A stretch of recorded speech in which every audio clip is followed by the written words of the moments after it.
Hello বন্ধুরা, good evening সবাইকে।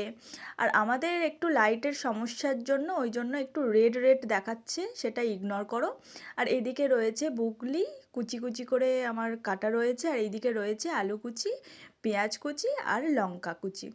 কারণ এগুলো দিয়ে আজকের আমি রান্না করব, রাতের ডিনার হবে এটাই ফ্রাই। তোমার আজকের হচ্ছে ভেজিটেবল ফ্রাই।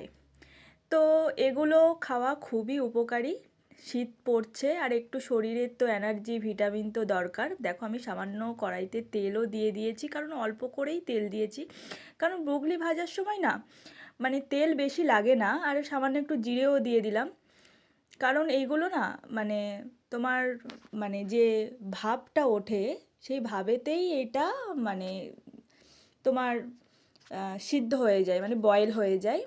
সেই জন্য এটাকে খুব একটা বেশি চাপ দিতে হয় না। তারপর আলুটা একটু হালকা হালকা করে ভেজে নিয়ে আমি দিয়ে দিয়েছিলাম লঙ্কা কুচি, দিয়ে আমি এটাকে ভালো করে নেড়ে চেড়ে দিয়ে দেব। এখন আমি পেঁয়াজগুলোকেও দিয়ে দেব, তারপরে দেব আমি বুগলি।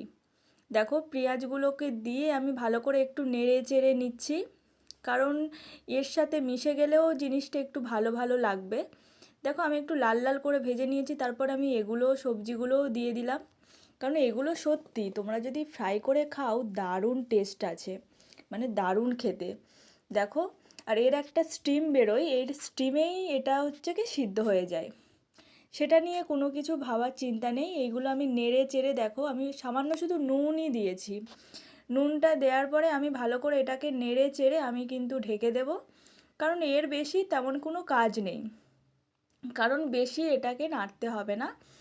আর আমি একদমই অল্প করে তেল দিয়েছি, লাস্টে আমি তেল দিয়েছিলাম।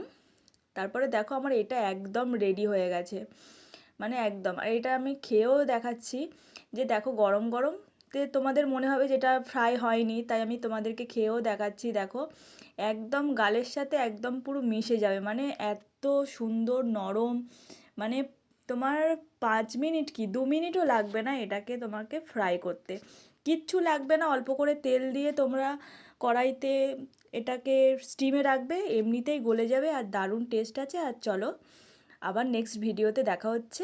Bye bye.